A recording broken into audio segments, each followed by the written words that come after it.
오늘은 몸의 부활과 영생을 믿습니다. 이 사도신경의 마지막 시간입니다. 오늘 사도신경의 마지막 결론은 나는 믿는데 바로 몸의 부활과 영생을 믿습니다라는 고백입니다. 여러분, 우리 인생에는 크게 세 가지 질문이 있지요.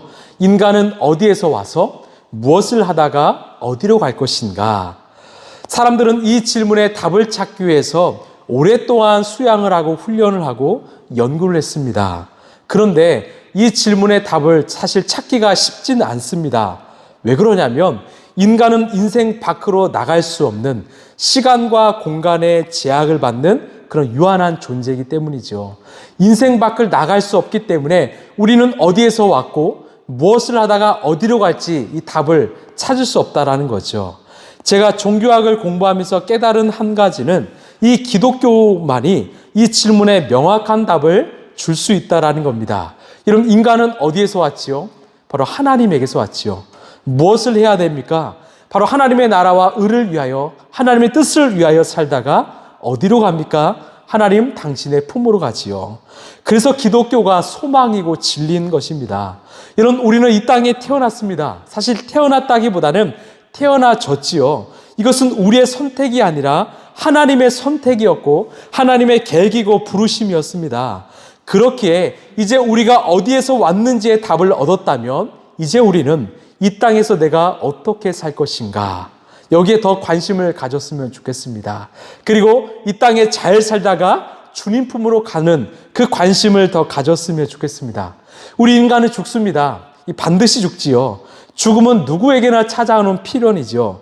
제가 작년에 이 다니엘 기도에서 그 CCM 가수인 윤성 씨의 고백을 들었는데, 그분이 암에 걸려서 항암을 하면서 인생 처음으로 죽음에 직면했다고 하죠.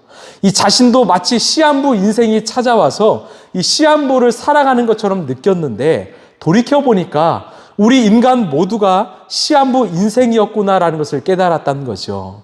우리 모두는 모두 시한부, 즉 죽음을 향해 나가는 이 시한부 인생이었구나. 그래서 그때부터는 내가 이 땅에서 하나님이 허락하신 시간 속에서 어떻게 살아야 될까, 이 관심에 많은 이 마음을 쏟았다고 합니다. 그렇습니다. 우리 인간은 누구나 죽는 존재입니다. 오늘 살았다는 것은 오늘 산 만큼 내 시간이 사라졌다라는 거죠. 그렇지만 우리가 그 죽음을 두려워하지만, 불안하기도 하지만 그 죽음을 우리는 받아들일 수 있는 이유는 바로 죽음 이후의 삶을 우리가 알고 믿고 기대할 수 있기 때문입니다. 우리는 사도신경을 통해서 이 삼위일체 하나님을 믿는다고 고백했습니다. 또한 거룩한 공교회와 성도의 교제를 믿는다고 고백했습니다. 오늘은 그 마지막 시간, 몸이 다시 사는 것, 즉 영생을 믿는다는 그 고백까지 우리는 왔습니다. 참 감사한 건요, 이 마지막 고백이 바로 우리가 이번 주 부활절을 보낸 후에 주님께서 우리에게 주셨다는 말씀이죠. 때로는 저는 하나님의 뜻과 계획에 참 놀랄 때가 많습니다. 그냥 순서적으로 찾아오는 말씀인데 그 말씀 가운데 하나님이 계획하시고 뜻하신 그 섭리를 알 때마다 깜짝깜짝 놀랄 때가 많습니다. 여러분, 그 말씀의 그 순리를 여러분 우리가 믿길 바랍니다. 우리는 돌아온 주일부터 이 에베소서를 보기를 합니다. 또는 아침에는 요한복음 강해를 하고요. 이 금요일마다는 이 신명기를 한번 살펴보고자 합니다. 이 말씀들을 통해서 하나님께서 우리 교회와 우리의 삶 가운데 어떤 말씀을 들리길 원하신지를 우리가 기대하며 소망하길 원합니다. 자, 부활하신 예수님께서 이 제자들에게 찾아가셨습니다. 그때 그 자리에 없어서 예수님의 살아계심을 믿지 못한 한 제자가 있었습니다. 여러분, 누구죠? 바로 도마입니다. 우리 요한복음 20장 25절 함께 읽겠습니다. 시작. 도마는 그들에게 나는 내 눈으로 그의 손에 있는 못자국을 보고 내 손가락을 그 손자국에 넣어보고 또 내 손을 그 옆구리에 넣어보지 않고서는 못하겠소 하고 말하였다. 자, 어떤 상황이냐? 8일 후에 이 제자들이 자물쇠로 굳게 문을 닫았는데 예수님이 그 문을 통과하시고 이제 도마에게 말씀하셨습니다. 내 손으로 나를 만져보라. 네 손으로 내 옆구리를 넣어보라. 네가 그렇게 나를 못 믿겠다면 네가 네 손으로 한번 확인해보라. 그리고 그 의심을 떨쳐내고 믿음을 가지라고 그 후에 말씀하셨죠. 우리가 여기서 중요하게 살펴볼 것은 바로 부활하신 예수님의 몸이라는 겁니다. 여러분, 예수님은 부활하시면서 단순히 영으로 혼으로만 오신 것이 아니라 실제 몸으로 오셨다라는 거죠. 제자들이 만질 수 있는 그 몸으로 부활하셨다라는 겁니다. 그렇다면 이 예수님의 몸은 어떠한 몸일까요? 헬라어에서 이 몸을 두 가지로 이야기하는데, 헬라말로 몸을 하나로는 이 소마라고 하고요, 다른 하나는 이 사르크스라고 합니다. 이 소마는 어떤 뜻이냐면 바로 영적인 몸, 거룩한 몸입니다. 즉 하나님께서 태초에 인간을 창조하셨을 그때의 몸을 바로 우리는 소마라고 하지요. 반면에 사르크스는 이 타락한 몸입니다. 욕심과 욕망에 사로잡힌 몸, 즉 썩어질 몸을 사르크스라고 합니다. 이 몸이 어떤 구절로 돼 있냐? 우리 고린도전서 3장 3절입니다. 시작. 여러분은 아직도 육에 속한 사람들입니다. 여러분 가운데서 시기와 싸움이 있으니 여러분은 육에 속한 사람이고 인간의 방식대로 살고 있는 거 아닙니까? 자, 여기서 육에 속한 사람이 바로 사르크스, 타락한 몸, 욕망에 사로잡힌 몸입니다. 이 사람들은요, 인간의 방식대로 살고요, 그 삶에는요, 바로 시기와 다툼이 가득합니다. 이것이 바로 그 타락한 이 사르크스라는 거죠. 그러면 어떤 몸이 소마인가? 우리 고린도전서 15장 44절입니다. 시작. 자연적인 몸으로 심는데 신령한 몸으로 살아납니다. 자연적인 몸이 있으면 신령한 몸도 있습니다. 아멘. 자, 여기서 신령한 몸이 바로 소마이죠. 하나님께서 창조하신 태초의 몸, 신령한 몸, 즉 우리가 부활하는 몸이 바로 소마라는 거죠. 저는요, 그 몸의 부활을 이렇게 좀 해석하고 싶습니다. 어떠한 몸으로 우리가 부활하는가? 바로 하나님이 나를 창조하신 본래 몸이라는 겁니다. 신령한 몸이고 거룩한 몸, 영적인 몸, 바로 소마로 우리는 부활한다라는 거죠. 여러분, 이것은요, 타락한 몸이 아닙니다. 세상의 욕망에 찌들린 몸이 아니지요. 바로 예수 그리스도로 충만해서 새롭게 된 몸, 신령한 몸, 그 부활의 몸으로 우리는 부활할 것입니다. 그런데 이 몸이 단지 죽어서만 얻어지는 몸이 아니라는 것입니다. 하나님은 우리가 이 땅에서도 그런 몸으로 살길 바라신다라는 거죠. 자, 구원은 무엇입니까? 구원은 단순히 산다라는 개념을 넘어서서 예수님 안에서 우리가 하나님과 화해했다라고 말합니다. 그런데 단순히 화해로만 끝인 것이 아니라 저는 구원을요, 하나님께 우리 인간이 묶였다라고 좀 표현하고 싶습니다. 여러분, 우리가 구원함으로 인하여 우리는 하나님께 묶인 자들입니다. 하나님의 뜻과 하나님의 삶에 우리가 꽁꽁 묶인 자이지요. 묶였기 때문에 우리의 삶, 우리의 성품과 행위는요, 바로 예수님의 성품과 삶을 살아가고 닮아가게 된다라는 거죠. 진정 구원받은 우리는요, 예수 그리스도의 그 충만하심으로 인하여 신령한 몸을 갖게 되었고, 그 몸으로 이 땅을 살다가 죽어서 다시 부활할 것이고 영원히 살게 된다라는 거죠. 이것은 단순히 죽어서만 누릴 수 있는 것이 아니라 이 땅에서도 누릴 수 있는, 경험할 수 있는 하나님의 영광이라는 것이죠. 그런데 제겐 아직도 이 궁금증이 하나 있습니다. 이런 신령한 몸, 이 거룩한 몸은 어떤 몸일까? 좀 보고 싶은 거죠. 하나님께서 창조하신 그 본연의 인간의 몸, 어떤 상태일까? 참 궁금한 겁니다. 제가 여러 서적을 찾아보고요, 또 여러 주석을 보았지만 이 명확한 답을 찾기 어려웠습니다. 그래서 이 질문의 답을 이 문장으로 좀 하고 싶은데요. 이 토마스 아켄피스라는 이 고대 이 교부가 이런 말을 했습니다. 우리들이 모든 것을 다 이해할 수 있는 것이 바로 교만이라는 거죠. 우리가 다 하나님의 뜻과 계획과 하나님의 선포를 이해할 수 없는 존재라는 거죠. 알고 싶어도 다 이해할 수 없다라는 것. 그런 것이 우리의 삶에도 있습니다.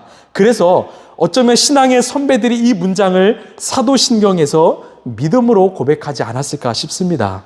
나는 몸의 부활을 믿습니다. 이는 거룩한 몸, 신령한 몸, 이 몸의 부활을 어쩌면 우리의 상식으로 이해할 수 있는 것을 넘어서는 믿음의 영역으로 이 선배들도 보지 않았나 싶습니다. 아마 하나님께서 우리를 부르신 날에 우리는 반드시 보게 될 것입니다. 그래서 저는 더 기대되는 거죠. 더욱더 영광스러운 그 몸을 기대하며 이 땅을 그 몸과 닮아가기 위하여 살아가는 것이 아닐까 싶습니다. 예전에 제가 청소년 사역했을 때 한 청소년이 이런 질문을 했습니다. 목사님, 이 몸이 부활한다고 하는데 어떤 몸으로 부활할까요? 왜냐? 그 친구에게는 어머니가 약간의 장애가 있으셨습니다. 그래서 이 친구의 고민은 이것이었죠. 이 천국에서도 우리 어머니가 마치 장애를 가진 상태로 이 동일하게 부활하지 않으실까? 아픈 상태로 혹시 부활하지 않은 것인 겁니까? 그러면 저기 자신은 이 속상할 것 같다고 저에게 질문했습니다. 제가 대답했습니다.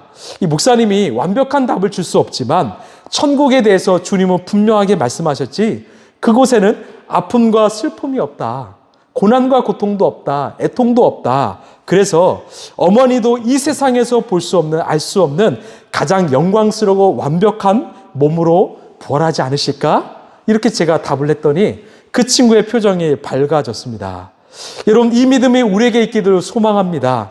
또한 이 땅에서 우리가 그 거룩한 몸으로 주님이 원하시는 그 신령한 몸으로 살아가기를 바랍니다. 여러분, 천국은 저 멀리 있는 것이 아니라 오늘 우리의 삶 가운데 있음을 믿으시길 바랍니다.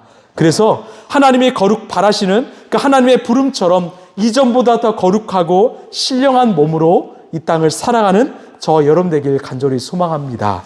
자, 우리는 부활할 것입니다. 우리 영과 혼만이 아니라 우리의 몸도 부활할 것입니다. 자, 두 번째는 마지막으로 우리는 영생을 믿습니다. 여러분, 이것은 어떤 고백이냐? 우리는 영생, 영원한 생명, 즉 영원히 산다라는 거죠. 여러분, 우리는 영원히 삽니다. 근데 이 문장이 좀 아이러니합니다. 이 땅의 사람들은요, 영원히 살고 싶어 합니다. 이 진시 황제도 영원히 살고 싶어서 이 불로초를 얻기 위해서 온 천하를 다녔습니다. 그런데 죽었죠. 모두가 죽었습니다. 그렇다면 영원히 산다라는 것은 무엇을 의미할까요? 바로 죽음을 넘어서는 영원한 삶이 있다라는 거죠. 그런 삶이 있기 때문에 우리는 영원히 살 수 있다라는 겁니다. 여러분, 그 삶은 어떤 삶일까요? 바로 하나님이 말씀하시는 성경에도 기록하는 바로 천국과 지옥이 있다라는 거죠. 예수님이 십자가에 달리셨을 때 이 두 명의 강도가 좌우에 있었습니다. 우리 누가복음 23장 42절 43절입니다. 자, 시작. 예수님이 주님의 나라에 들어가실 때 나를 기억해 주십시오. 예수께서 그에게 말씀하셨다. 내가 진정으로 내게 말한다. 너는 오늘 나와 함께 낙원에 있을 것이다. 제가 이 말씀을 묵상하면서 무엇을 깨달았냐면, 한 강도에게는 예수님이 너 오늘 나와 함께 낙원에 있을 거야. 그런데 다른 강도에게 하신 말씀이 없다라는 거죠. 아무런 말씀을 하지 않으시고 숨을 거두었다라고 말하죠. 어떤 의미일까요? 결국 한 강도는 예수님을 그 죽기 직전에 믿음으로써 천국에 갔지만 다른 한 강도는 가지 못했다라는 거죠. 결국 예수를 믿고 따르지 않는다면 우리의 삶은요, 우리의 인생은 영원한 형벌 지옥에 간다라는 거죠. 저는 이런 생각을 해봅니다. 사람들은 모두가 천국에 가고 싶을까? 예전에는 막연하게 당연히 천국 가고 싶겠지라고 생각했는데 요즘은 아닐 수 있겠다라는 생각이 듭니다. 이런 천국은요, 단순히 화려한 어떤 금은보화로 덮인 곳이 아닙니다. 바로 하나님의 통치와 다스림이 이루어지는 곳이죠. 하나님의 정의와 하나님의 뜻이 세워지는 곳이죠. 그런데 이 땅에서도 그 하나님의 통치와 다스림을 거부하는 사람들이 얼마나 많습니까? 그래서 이 해밀턴 목사님이 이런 말씀을 하셨습니다. 나는 지옥은 천국을 가고 싶지 않은 사람들이 가는 곳이라고 생각한다. 자기 자신만 생각하는 사람들이 모여있는 곳, 자기의 만족만 찾는 사람들이 있는 곳, 그곳이 바로 지옥이다. 저는 이 문장에 참 공감합니다. 지옥은 어디일까? 때로는 천국에 가기 싫은 사람들이 가는 곳이지 않을까 싶습니다. 이 시간에도 지옥의 삶을 경험하는 사람들이 있습니다. 지금도 이 세상의 쾌락에 취해서, 욕망에 취해서 헤어나지 못한 상태에서 하나님의 통치를 받고 싶지 않은 사람들이 모여있는 곳이 지옥이다라고 이 목사님은 표현했지요. 이 존 파이퍼 목사님은요, 이 지옥에 대해서 이렇게도 표현했습니다. 지옥은 이 달콤한 애플파이와 같다. 우리가 생각하는 어떤 지옥의 이미지랑 다르죠. 근데 지옥은요, 마치 이 달콤한 애플파이와 같다라는 거예요. 정말 세상에서 너무나 달콤하지만 우리의 인생을 멸망으로 인도하는 곳이라는 거죠. 또 루이스 목사님은 이렇게 표현합니다. 지옥은, 한번 넘겨주실래요? 문이 안에서 잠겨 있는 것이다. 저는 이 안에서라는 말에 좀 주목을 합니다. 무슨 말일까요? 자신이 문을 열고 들어가서 안에서 닫아 놓았다라는 겁니다. 내가 선택했다라는 거죠. 하나님의 나라를 사모하지 않고 어떤 영생과 진리와 소망을 사모하지 않고 자기 스스로 그 문을 닫아버렸다라는 거죠. 그것이 지옥인 것이죠. 내가 원하지 않았는데 가는 곳이 아니라 내가 스스로 자처하여 가는 곳, 그것을 지옥으로 표현했다라는 거죠. 저는 이것이 참 안타깝습니다. 여러분, 지옥은 어떤 낭떠러지고 어떤 위험한 어떤 불꽃이 아니라 너무나 달콤한 곳이라는 거죠. 자기 중심적인 사람들, 욕망에 사로잡혀서 예수를 거부하고 하나님의 기쁨을 맛보지 못한 채 그렇게 죽어가는 사람들이 이 땅에 너무나 많다라는 겁니다. 어쩌면 지금과 같이 풍요로운 이 시대 속에서 어쩌면 그 지옥의 문은 사람들에게 활짝 열려있지 않을까 싶습니다. 그래서 예수님은 그 천국으로 가는 문은 너무나 좁고 협해서 사람들이 없지만 어쩌면 멸망으로 가는 길은 너무나 넓어서 많은 사람들이 모인다라고 우리에게 권면하지 않나 싶습니다.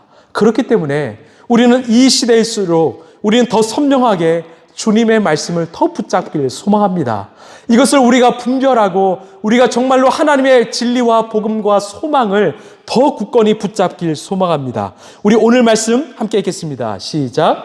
예수께서 마르다에게 말씀하셨다. 나는 부활이요 생명이니 나를 믿는 사람은 죽어도 살고 살아서 나를 믿는 사람은 영원히 죽지 아니할 것이다. 내가 이것을 믿느냐? 주님은 말씀하죠. 너 이거 믿냐? 너 이것을 믿느냐 말씀합니다. 우리 고린도전서 15장 3절 6절 우리 함께 읽겠습니다. 시작. 나도 전에 받은 중요한 것을 여러분에게 정해드렸습니다. 그것은 곧 그리스도께서 성경대로 우리 죄를 위하여 죽으셨다는 것과 무덤에 묻히셨다는 것과 성경대로 사흘날에 살아나셨다는 것과 게바에게 나타나시고 다음에 12제자에게 나타나셨다고 하는 것입니다. 아멘. 여러분, 정말 예수님의 부활은요, 어떤 영생을 살아가는 사람들의 공통적인 특징이 있습니다. 이들은 바로 성경대로, 즉 말씀을 믿었던 거죠. 예수님께서 하신 그 말씀을 믿었던 사람들이 있지만 또 하나의 공통점은요, 주님이 나타나심을 보았다라는 거죠. 실제로 그 부활하신 예수님을 보았기 때문에 주님을 믿고 주님의 부활 영생을 믿었다라는 거죠. 부활의 예수님을 본 사람들이 예수님과 같이 부활의 신앙, 부활의 몸을 가지고 살아갔던 것입니다.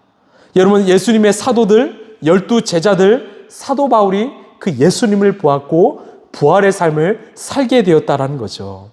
여러분, 사도신경의 마무리는 바로 몸의 부활과 영생을 믿습니다입니다. 우리 주님이 십자가에서 죽지만 않으시고 다시 부활하신 이유는 우리에게 바로 이 부활과 영생을 주시기 위함임을 여러분 믿으시길 바랍니다. 내가 머리로만 아는 것이 아니라 내가 어렸을 때부터 들어왔기 때문에 당연히 아는 것으로 끝나는 것이 아니라 내 살아있는 신앙과 내 믿음으로 여러분 믿으시길 바랍니다. 제가 마지막으로 이 C.S. 루이스의 말이 너무나 멋있어서 제가 한번 소개시켜드리고 싶습니다. 잘 한번 들어보십시오. 이 땅의 삶은요, 이 땅의 삶은 하나님이 우리를 위해 준비해 두신 영생의 삶의 서문과 같다. 참 멋지지 않습니까? 이 땅의 삶은요, 하나님이 우리를 위해서 준비해 두신 영생의 삶의 그 첫 페이지라는 거예요. 그 첫 장이라는 거죠. 여러분, 우리는요, 바로 주님이 준비하신 그 부활과 영생을 알기 때문에 이 땅의 삶에서 최선을 다해 살아야 합니다. 왜? 이 땅의 삶이요, 우리에게 주어지신 그 80, 90, 그 100세의 삶이요, 바로 영생의 삶의 첫 페이지의 서문이기 때문입니다. 영생으로 들어가는 문이 바로 우리 이 땅의 삶이기 때문이죠. 저는요, 우리의 믿음이 이 믿음이 되길 소망합니다. 하나님은 이 땅의 삶을 건너뛰고 영원한 삶을 바라보라 하지 않으셨습니다. 이 땅의 삶이 내가 쓴 페이지에 바로 서문이라고 우리에게 말씀하셨다라는 거죠. 우리 라이프처치가 이 시대 속에서 정말 세상이 줄 수 없는 하나님이 구현하신 작은 천국, 영원한 삶을 경험하는 그런 공동체 되길 소망합니다. 저는 그것을 믿습니다. 소망합니다. 여러분, 사도신경이 그래서 어떻게 끝나느냐? 나는 몸의 부활과 영생을 믿습니다. 그리고 뭐라 끝나죠? 아멘이라고 끝나죠. 이게 중요하죠. 여러분, 아멘은 무슨 말입니까? 나는 확실히 참으로 믿습니다라는 우리의 응답입니다. 하나님이 너 나 믿냐? 나 삼일째 하나님 믿냐? 거룩한 공교회 믿냐? 성도의 교제들 믿냐? 내가 너희를 위해서 죽은 것과 부활하고 영생을 주는 것을 믿냐? 그때 우리는 이 땅에서 우리의 삶으로 주님께 화답하는 겁니다. 주님, 저는 확실히 믿습니다. 주님, 저는 진실로 믿습니다. 저는 분명히 믿습니다. 이게 바로 사도신경의 결론입니다. 여러분, 우리가 그 하나님을 진실로 믿길 소망합니다. 여러분, 우리가 오늘 또 살아계신 그 하나님, 성삼위일체 하나님을 진실로 믿길 소망합니다. 또는 하나님이 우리에게 교회를 허락하시고 성도의 교제를 허락하신 것을 믿길 원합니다. 우리의 죄를 용서하시고 또는 우리의 몸이 부활하신 것과 영생하는 것을 여러분 진실로 믿게 되길 소망합니다. 하나님이 이 3월, 2월 시간 동안 우리에게 사도신경을 주신 이유는 너희의 신앙을 다시 한번 재점검해보라는 하나님의 뜻이 아닐까 싶습니다. 우리의 믿음은 어떠합니까? 우리가 모태신앙으로 오랫동안 믿어왔지만 나의 믿음의 깃들은 어떠했습니까? 내 상황과 현실과 어떤 어려움 속에서 주님의 그 믿음을 우리가 흔들리며 살아오진 않았을까? 그런데 우리 주님은 우리를 사랑하시기 때문에 그 믿음 끝까지 붙들으라는 거죠. 이 믿음 잃지 말라는 거죠. 여러분, 우리가 이 땅에서 정말 그 영생의 소문을 잘 살길 소망합니다. 하나님이 우리에게 주신 그 신령한 몸, 부활한 몸을 살면서 이 땅의 삶을 이 소마의 삶으로, 정말 거룩한 삶으로, 천국을 보여주는 그 거울의 삶으로 살아가는 저 여러분 되길 간절히 소망합니다.